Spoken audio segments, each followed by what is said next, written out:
Fala galera, estamos voltando aqui com a nossa live MDT versus TBC. Não é uma disputa para ver quem é melhor. Na verdade, estamos colocando aqui dois conceitos que têm as suas vantagens, desvantagens e tentando ver o que se assemelha e o que se diferencia entre os conceitos. Tá joia?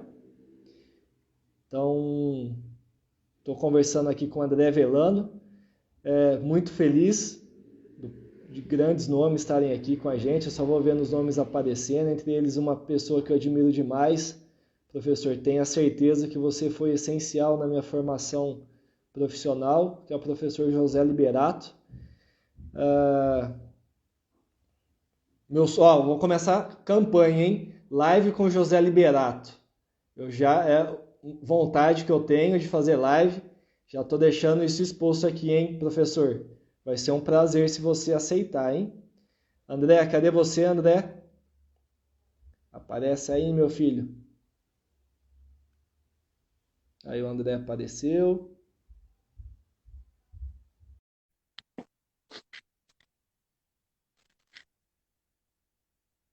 Já está entrando, a galera está voltando, a gente estava... Essa live, nós já puxamos essa hashtag aí, Rodrigo, mas o Liberato não sensibilizou ainda não. A gente vai ter que, sei lá, comprar alguma coisa assim do Michael Jackson, alguma vez ele gosta, né?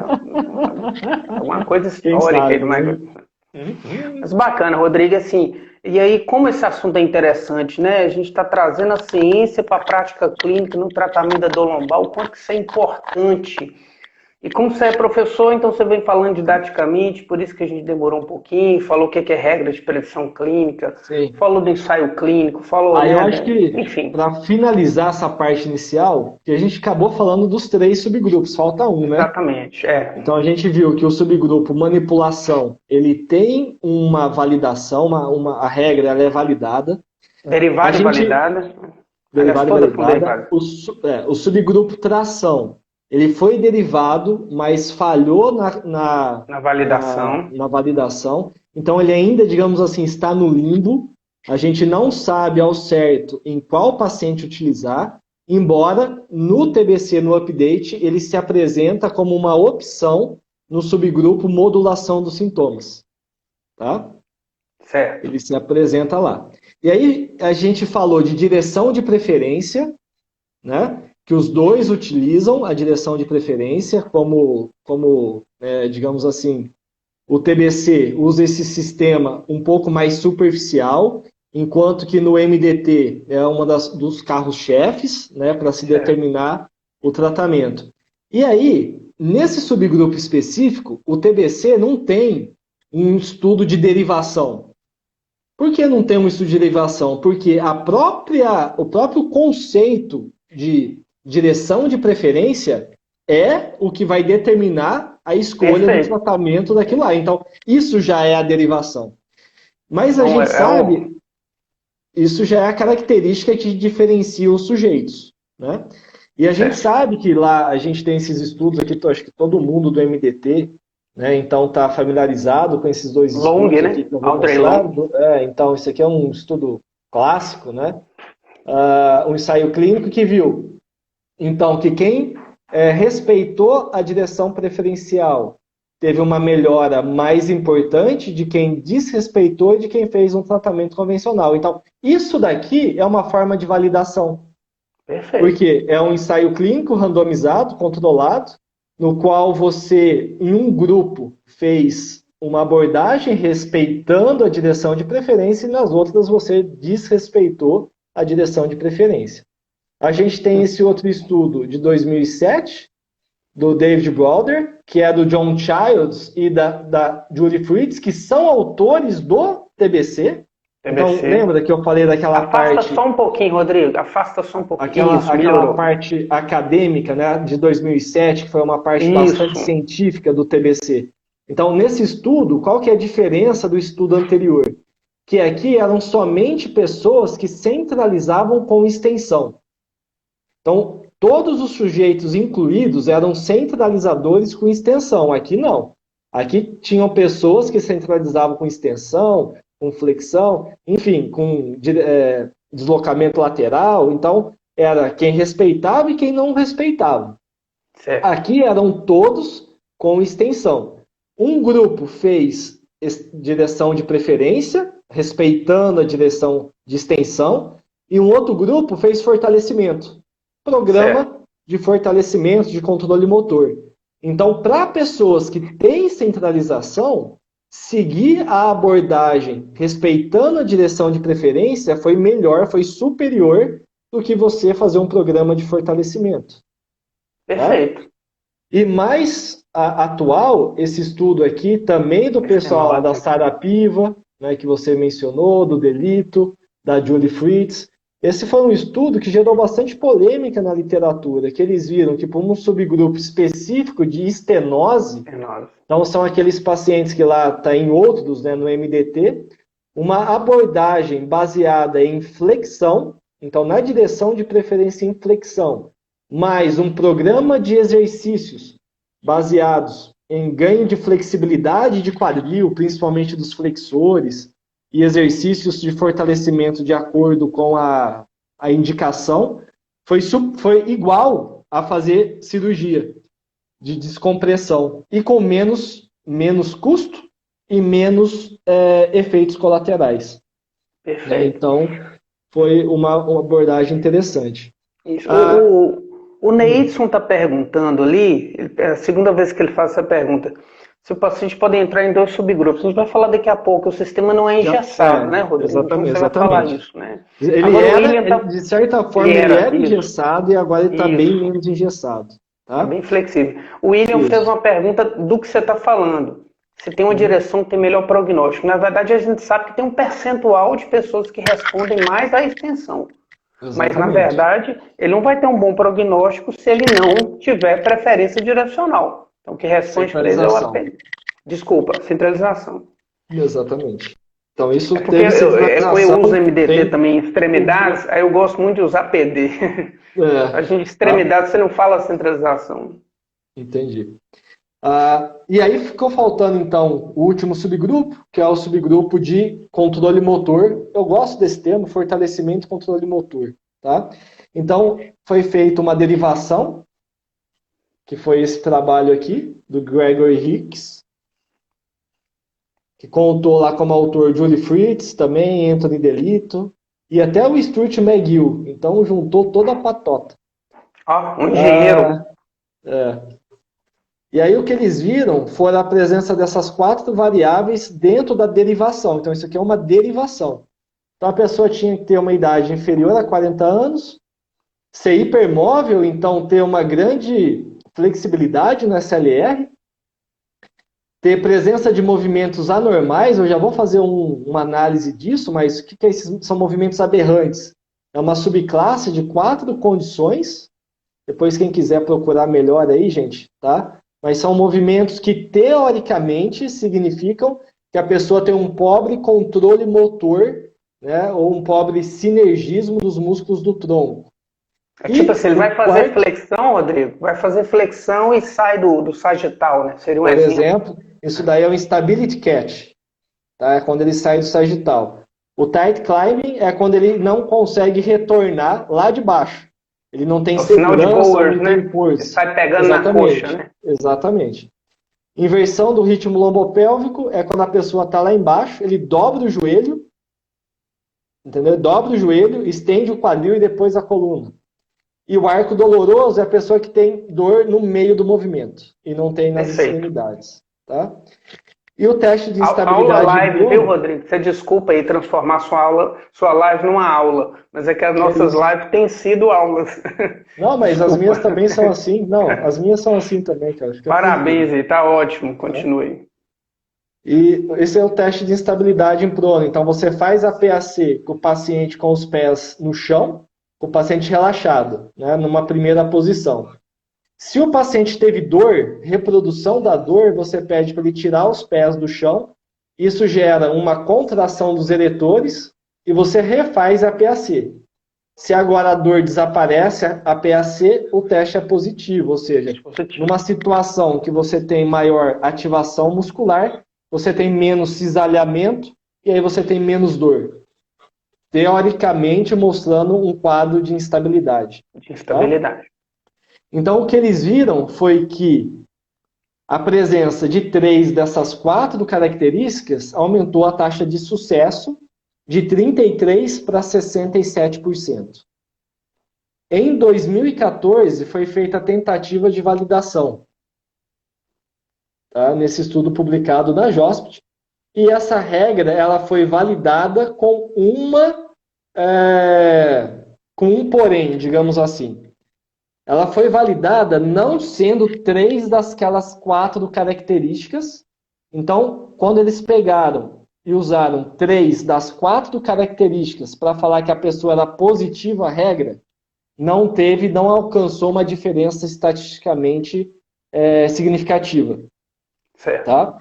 Porém, quando eles consideraram a presença necessária do teste de estabilidade em prono positivo e movimento aberrante, ou seja, a pessoa tinha que ter essas 2 características. Ela podia ter mais, mas ela tinha que ter essas 2. Aí a regra foi considerada validada, ou seja, quem tinha essas características e fizeram o programa de estabilização, fortalecimento, melhorou mais do que quem era negativo à regra ou quem era positivo e recebeu manipulação, que foi o outro grupo que foi comparado com ela. Perfeito. Tá certo? O colega perguntou, o Paulo, pessoal do MDT... Oi? O Paulo é do MDT. Você usa esse teste? Ele está perguntando aqui. Qual teste? Do instabilidade em prono. Eu uso quando... Eu vou mostrar depois em qual momento que eu uso. Tá? Bacana. A gente já chega lá. Tem um estudo interessantíssimo que verificou a presença ou não de direção de preferência em pessoas com movimento aberrante. Então, o que eles fizeram? Eles pegaram pessoas com movimento aberrante e testaram essas pessoas para a presença de DP ou não. E muito interessante, eles viram que quem tinha direção de preferência e fizeram uma intervenção na direção de preferência, que o movimento aberrante simplesmente desapareceu em poucos dias. Isso é interessante. Isso Fala aquilo que a gente falou, que o sistema não é engessado. Exatamente. Pode ter, inclusive, né? Mostra exatamente que a dor, hoje a gente sabe muito bem disso, a dor por si só, ela altera o plano motor. Então a pessoa ela pode ter um movimento aberrante, não por instabilidade, como era assim, a teoria por trás disso.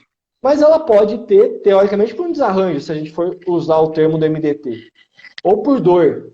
Se você melhora a dor e, teoricamente, melhora a mecânica, o movimento melhora por tabela. Entendeu? Show de bola. Então, isso já mostra e vocês vão ver no update que isso ficou muito claro.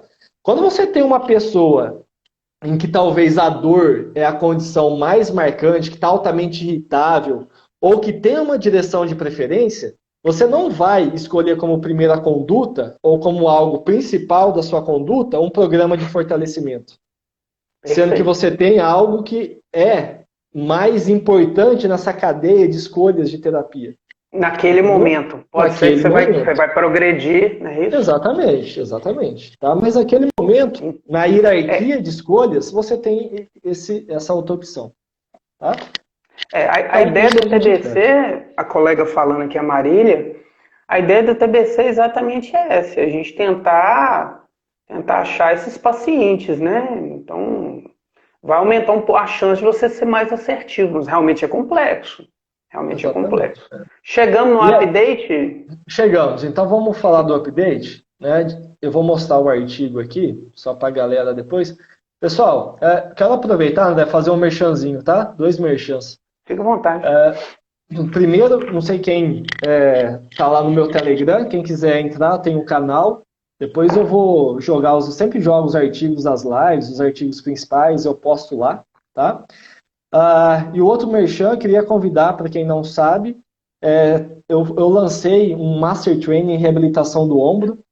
O lançamento foi quinta-feira, e a gente já tem quase 900 cursos inscritos, quase 900 inscritos nesse período, e tem sido um feedback bastante interessante.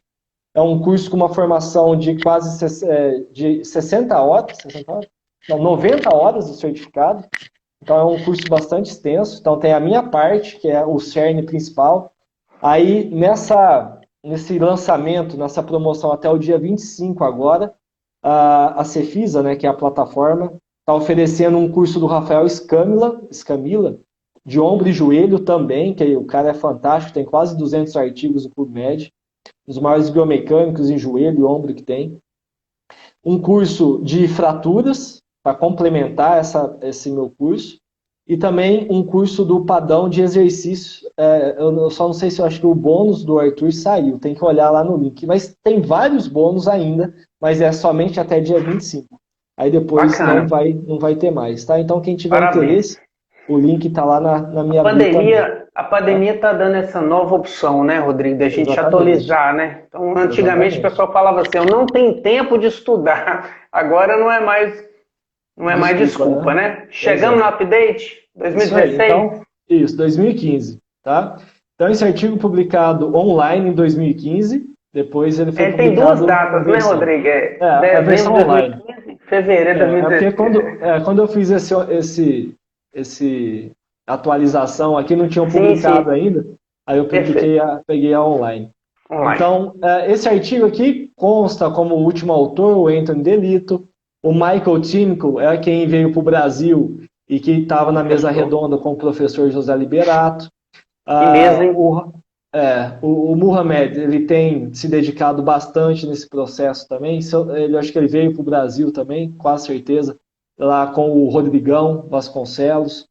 Tá, o Michael vem todo ano, sempre ele que vem encabeçando. O Schneider é esse professor aqui, que é um dos maiores pesquisadores em estenose, vários estudos com estenose, esse cara está presente. Tá? Então, deixa eu avançar só aqui, para a gente falar um pouquinho sobre o update. Então, vamos falar das críticas do TBC até esse update. Então, acho que isso é legal a gente falar das críticas. Tá? A primeira grande crítica era a pergunta, que eu não esqueci o nome, me desculpa, de quem fez. Existia uma grande porcentagem de pacientes em que não era, primeiro, subclassificado em nenhum dos 4 subgrupos, tá certo? E tinham pessoas que eram subclassificadas em mais de um subgrupo. Certo. Então, a pergunta era, como um sistema pode trabalhar dessa forma? Porque um sistema de classificação, se ele começa a trabalhar dessa forma, ele perde a essência de ser um sistema de classificação. Entendi. Por definição. Porque no sistema você tem uma conduta e você vai utilizá-la porque ela aumenta a probabilidade de sucesso.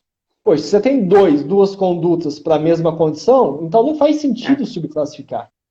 Tudo bem?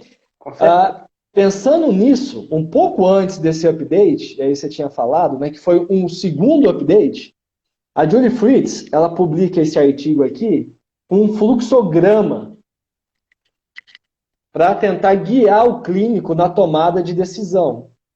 Tá? Que foi esse update publicado na Spine também, na qual ela fala que o primeiro subgrupo que você teria tentar encaixar era no direção de preferência. Já pensando nisso que a gente discutiu. Tá? Então, se é um paciente com dor irradiada, principalmente para membros, você vai tentar verificar se ele tem uma direção preferencial. Se ele não tem, você vai olhar lá para a regra de predição clínica de terapia manual, mobilização, manipulação, e tentaria encaixar ele aqui. Se você não encaixa, você vai para o terceiro, que seria aquelas características que aumentam a chance de exercício de fortalecimento, controle motor. Tá? Se você ainda não encaixa, você tem essa tabela, na qual você vai olhar para fatores contrários àquele subgrupo. Então, por exemplo, paciente com hipermobilidade, ou que sejam catastróficos, esse cara não tem, ou que não tem dor a PAC, não está na regra, mas são fatores que diminuem a chance de sucesso. Da mesma forma, direção específica, o cara que é status quo, ou que você faz 200 repetições para um lado, 200 repetições para o outro, e nada modifica o sintoma dele, não tem direção de preferência. Então isso vai contra esse subgrupo, tá certo? Perfeito. E aí, levando em consideração... Oi. Seu som tá ok aí? Teve uma colega que falou que tá sem som. Para mim tá ótimo o áudio. Você tá me ouvindo então, bem? Se tiver... Tô ouvindo bem. Se tiver mais alguém que tá falando, às vezes pode ser a internet dela mesmo, né? Tá ok, tá ok. Pode continuar. Mas, ainda assim, esse sistema foi criticado. Por que que ele foi criticado, André? Porque ele não levava em consideração um aspecto que era discutido lá em 95 certo. e que de 2003 até 2015 foi deixado de lado, que era o nível 2 de classificação proposto pelo delito, que era avaliar a severidade e a irritabilidade do quadro. Aí nós vamos entrar agora no a gente update, vai entrar né? no update. Então, no update, o que eles fizeram e que eu achei muito legal. Eles mantiveram a questão do nível 1, que é a triagem. Em que isso, sempre, todo estudo do TBC foi batido. Então, quem estava lidando com o TBC não mudou nada. Pode ser feito por qualquer profissional de saúde, né? Esse qualquer profissional. Contato. Mas isso também já era algo também falado. Talvez não tão assim de forma aberta, mas era algo muito relevante. Mas o principal grupo desse aí é a reabilitação, né? Exatamente, mas a reabilitação baseada no grau de irritabilidade e severidade. Então, agora os subgrupos que eram chamados de tratamentos, então eu tinha o tratamento de manipulação, direção de preferência, estabilização e tração. Agora eu não tenho mais o nome dado para o tratamento, mas sim para o objetivo que eu tenho naquele momento. Então eu vou ter agora... modular sintomas. Eu vou ter 3 caixinhas, vê se está boa a distância aí. Eu vou ter a caixinha na modulação de sintomas, a caixinhas no controle do movimento e a caixinha da otimização da função. Quem estaria dentro dessa caixinha aqui? Modulação do sintoma. Então é o paciente com muita febre. O que é muita febre? Alta irritabilidade, alta dor, por exemplo, na EVA, alta pontuação no Ozoestre, um paciente que o sintoma é volátil, ou seja, qualquer coisinha que ele faz já tem pico de dor, a dor não está estável, entendeu? Aquele paciente que no MDT, ele fala, está piorando os sintomas, né? Então ele está volátil. Então esse cara está aqui dentro. O questionário OS-30 falou maior de 40, não é isso? Mais ou menos acima de 40, exatamente, tá? E nesse cara agora, a gente tem opções de tratamento. Então eu vou aproximar um pouco aqui para a gente ver. A gente tem a opção direção preferencial, manipulação, mobilização, tração e repouso ativo.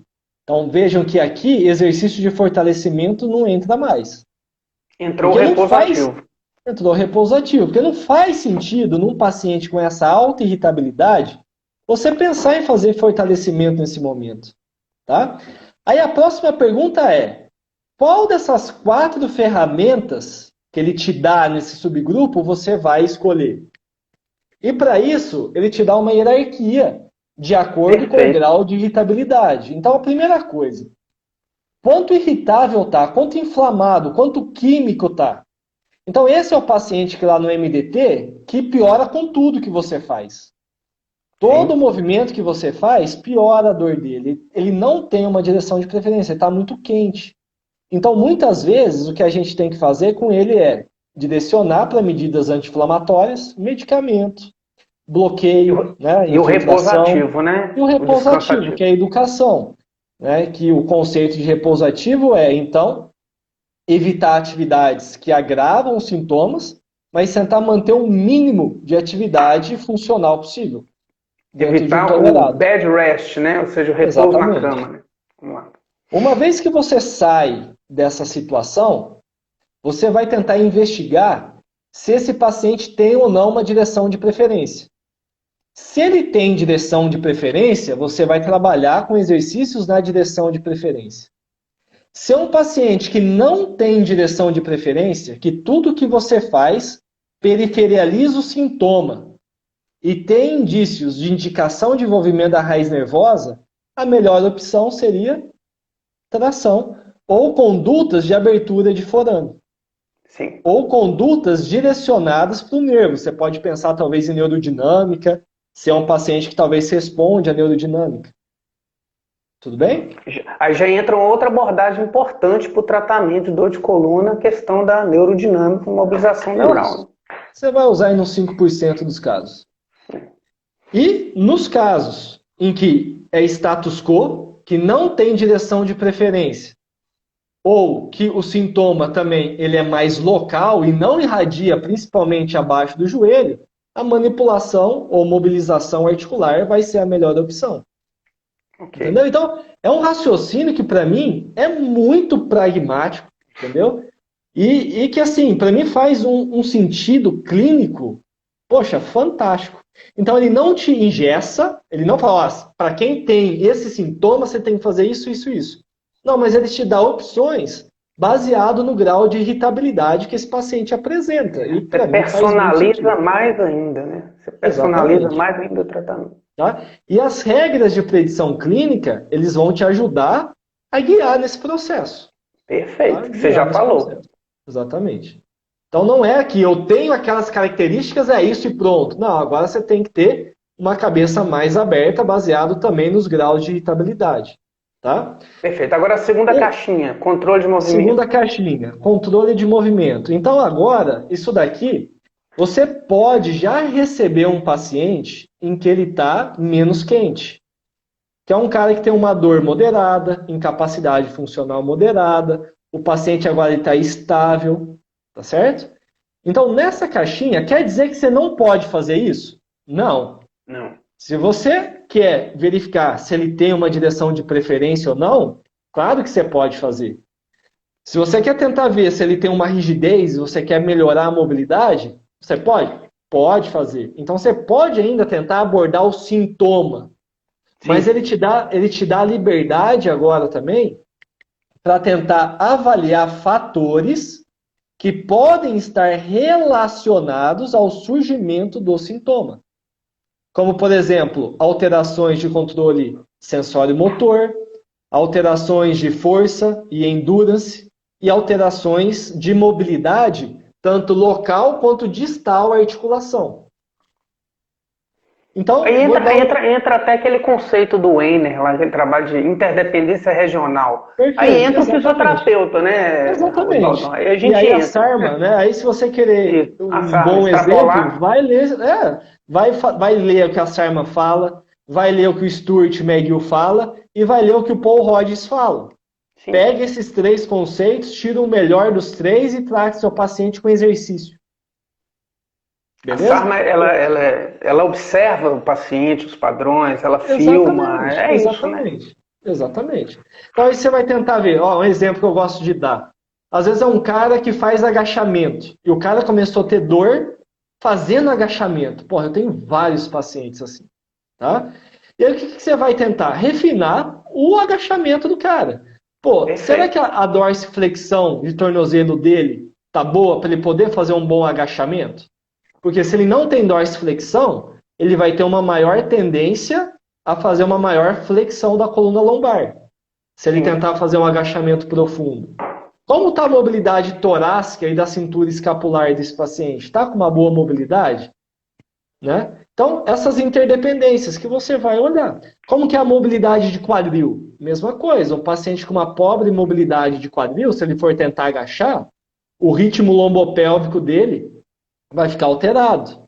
Né? Então, a gente vai olhar... O conceito, ele não é engessado e deixa o fisioterapeuta usar tudo aquilo que ele aprendeu desde o primeiro período, né? Perfeitamente. E esse modelo cinesiopatológico da SARMA, por exemplo, é um modelo que dá muita dica pra gente no relação. Com certeza, com certeza. Infelizmente, assim, eu falo infelizmente com pesar, porque eu gosto tanto do modelo da SARMA, assim, porque ele é tão, assim, eu acho... E é o que eu mais gosto dentro da fisioterapia, é a minha principal ferramenta, que é a cinesioterapia, e ele é um princípio, né, cinesiológico, cinesioterapêutico, mas se eu for olhar para o lado da ciência, ele ainda é um sistema de classificação que ainda não passou pelos crivos da ciência. Mas como raciocínio clínico, realmente eu acho muito, muito bom. Aquela coisa do raciocínio hipotético dedutivo, né? De você observar, ver a alteração, aí você tem um sinal comparável, depois você confirma que aquela né, tratamento que você fez foi bom para ele. Impressionante. Exatamente. A palestra dela foi fantástica ontem, mostrando isso. Tá gravado? Eu não vi. Foi do meeting, né? Do meeting do pessoal do Sunaf. É fechado, né? Tá.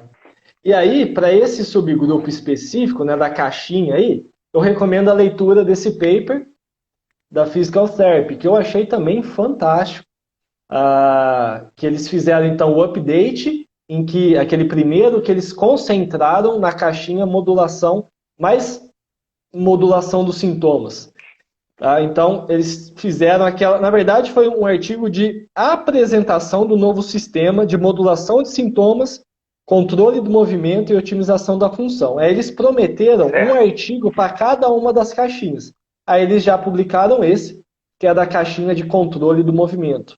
Tá? Que eu acho muito legal, que é você trabalhar a parte de muscular, pensando em primeiro controle motor e evoluindo para uma parte mais de força, e entender que a mobilidade, tanto local quanto global, tanto do tecido neural, quanto articular, quanto o tecido mole, né, muscular, facial, se esse sistema aqui ele está falho, esse sistema vai ficar falho.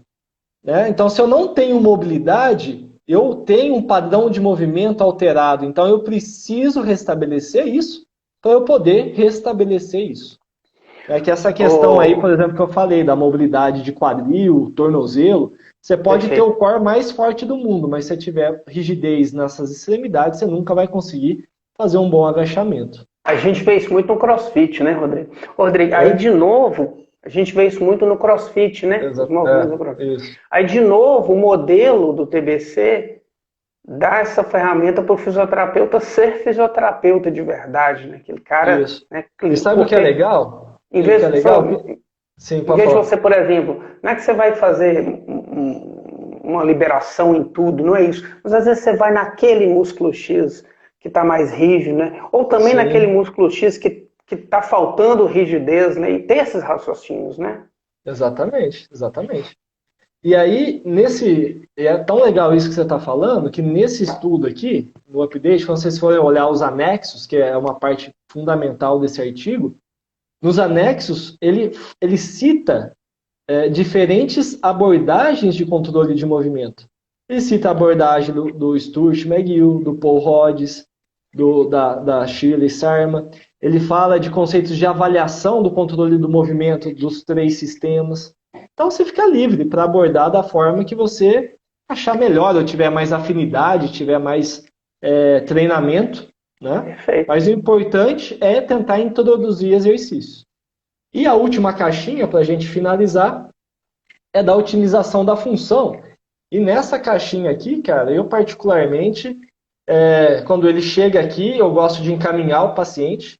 Eu acho que talvez o educador físico aqui, um bom educador físico, ele tem uma condição até melhor do que a nossa de evoluir esse paciente.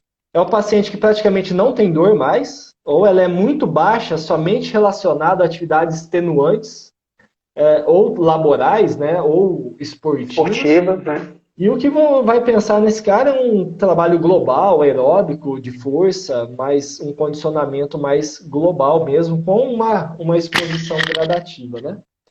Então, basicamente é isso, cara. Não sei se a gente... Rodrigo, assim, o que é interessante é que o tempo todo, esse TBC novo, ele traz o modelo biopsicossocial, né? Traz até com mais veemência, né? E o tempo todo de acordo com as evidências, de acordo com os guidelines. Né? Quer dizer, de você manter-se ativo, estimular sempre essa postura mais ativa, usar o exercício como remédio, né? O movimento como remédio. E, logicamente, entendendo o momento de cada paciente. Né? Ou seja, individualizando, personalizando o tratamento. Né? Então, se a gente for sintetizar esse modelo novo, só para a gente fechar o modelo novo, como que ficou então? Você tem 2 níveis. Primeiro, eu atendo aquele paciente, pode ser qualquer profissional de saúde, para descartar patologias graves. Sim. Eu acabei não falando, né, do primeiro nível certinho, mas que é a regra do semáforo, né? Isso. Então, no primeiro nível, hoje, você vai ter o sinal vermelho, que é os red flags. Então, o sinal vermelho, até para fazer uma analogia aos red flags, né? Que é os caras que têm sinais e sintomas de doença grave em curso, que antes de conduzir um tratamento você tem que encaminhar.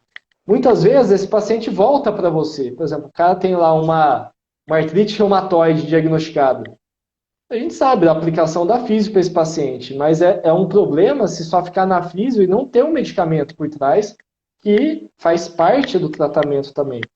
Então, se você suspeita, você encaminha. Né? E não necessariamente esse paciente é mais velho, né? Você tem pacientes jovens que podem ter isso. Você comentou, né? A espondilolistese, né? Uma espondilolistese ali. Isso. Eu já peguei red flag na unha, Rodrigo. Eu olhei para a unha da paciente e já suspeitei. Pois é. Mas, às vezes, essa observação também ela é muito importante, né? Com certeza. Observar o paciente. Aí a gente tem o sinal de trânsito amarelo, que faz uma analogia às yellow flags. Então, as yellow flags são características que aumentam a chance de cronificação do paciente. Então, se você tem um paciente agudo ou subagudo que você avalia e tem condições de determinar por meio de fatores preditores que ele tem maior chance de cronificar, esses vão ser os pacientes que você vai tentar abordar com todas as ferramentas que você tem. Porque o que a gente menos quer é mais um incapacitado que não vai ser um problema para o sistema, querendo ou não. Existe algumas pessoas que fazem essa crítica, Rodrigo, de que a maioria dos pacientes que a gente recebe são crônicos. A gente tem muito a dor recidivante e a agudização do processo crônico, né? Então a gente atende muito, né? Então o TBC atende muito paciente, né? Não é só essa caixinha específica do menos de 6 semanas, né? Menos de 12 semanas. Isso, com certeza. E aí, dentro dessa sinal amarelo, o que é importante? Você aplicar questionários. Por exemplo, temos o StartBack, que é uma ferramenta, né, muito usada, tem o Orebro e outras, né, que você pode utilizar. E a gente já sabe que, dependendo da pontuação, você tem maior ou menor chance de cronificar. Você tem, por exemplo, também dados da literatura que pacientes com queixa principal de dor na perna têm mais chance de cronificação. Sim. Um prognóstico pior. Então, você tem um paciente com dor local, você educar sobre a história natural da doença para esse caso é muito legal. Agora, um paciente com dor irradiada, você ficar somente talvez com educação, né? Vamos lá, vamos ficar ativo, talvez não é a melhor forma. Então, você tentar reverter esse processo, não sei até quando a gente consegue, mas tentar reverter esse processo. E o terceiro quadro seria o sinal verde, né? Que isso, verdade, foi legal a gente finalizar com isso, que também foi algo que nunca tinha sido mencionado no TBC, foi a primeira vez, foi no update. Que o sinal verde seria aqueles em que o autotratamento e o manejo dos sintomas à distância seria o mais indicado. Então, a gente chama de gerenciamento do sintoma, né? Então, a paciente que você vai avaliar, que o predomínio de dor é local, não tem dor irradiada, os questionários são baixa pontuação para cronificação, então um cara que não tem crenças mal adaptativas, comportamentos mal adaptativos, cinesofobia e assim vai. Aqueles pacientes, inclusive, que merecem uma abordagem multidisciplinar, né, Rodrigo? A gente sabe disso. Isso, não são esses casos, né? Não são esses casos. E que é um cara bem resolvido, que entende o que você está falando, que o exercício é uma boa ferramenta, né? Então, você educa esse cara, você pode tentar ver se tem uma direção preferencial, alguma coisa para tentar falar da educação sobre ele, sobre isso, né? E manda esse cara para casa e fala assim, ó, em 15 dias você me retorna, né? E fala como você tá, fala com a minha secretária, eu mando uma mensagem. Então não é descartar esse cara na rua, ó, vai, se vira, sai daqui, vai fazer exercício, não. Mas é você dar um suporte para ele, encaminhar para algum outro profissional, talvez um educador físico, personal, né? que vai fazer um planejamento de exercício com esse cara, e o cara é disso que ele precisa, se movimentar, voltar a ser ativo, ter uma reeducação alimentar algumas vezes, uma mudança de sono, exatamente, né? Então, isso pode ser também uma opção para esses pacientes que têm baixa irritabilidade, baixa incapacidade, dor local e que não têm fatores que aumentam a chance de cronificação. Pode ser uma boa conduta. E querendo ou não, se você tiver 20% dos seus pacientes localizados aqui, imagina no Sistema Único de Saúde, quanto que isso não representaria de redução de gastos. Com certeza. Né? A gente teve uma live sobre isso, que falou exatamente sobre isso. O impacto é uma das tríades.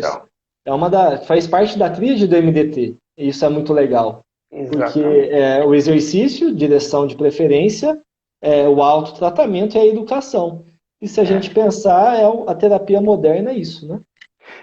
O Adriano Pesolato falou isso na live pra gente, né? Que são esses... O MDT ele trabalha com esses dois drivers psicossociais, a catastrofização e a baixa autoeficácia.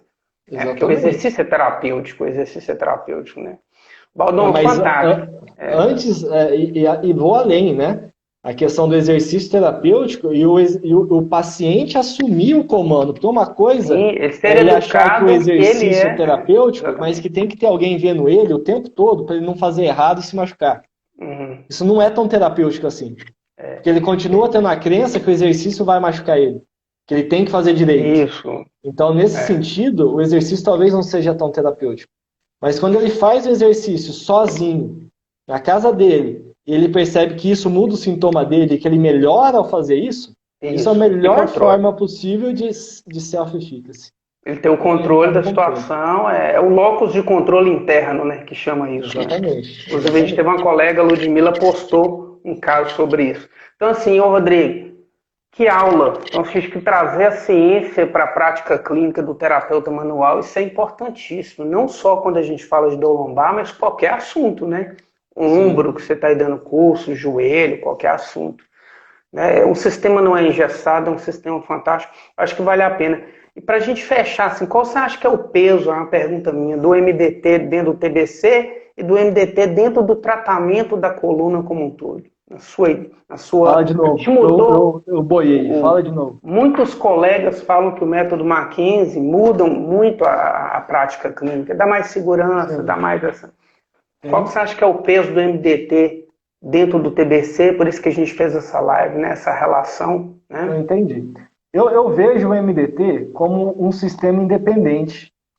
Tá? Então, o MDT, se você for analisar, né, ainda mais dentro de outros, ele tem um tratamento direcionado para qualquer apresentação clínica. Tá? Fantástico, isso mesmo. Só que o que acontece? Quando a gente vê um sistema desse, como o MDT, é muito difícil você validar todo o sistema. Tanto que todo o sistema não é validado. O que é validado são pedaços do sistema. Então, como eu mostrei aqui, direção de preferência para extensão, né, respeitar a direção. Então, pensando no desarranjo específico. Agora, por exemplo, a abordagem do MDT para estenose é a melhor abordagem que existe para estenose? Não sei. Entendeu? A abordagem do MDT para a radiculopatia que não responde mecanicamente é a melhor abordagem? Também não sei. A abordagem do MDT para uma dor de origem central, para sensibilização central, é a melhor abordagem? Também não sei. Mas ele tem, né, essa abordagem geral.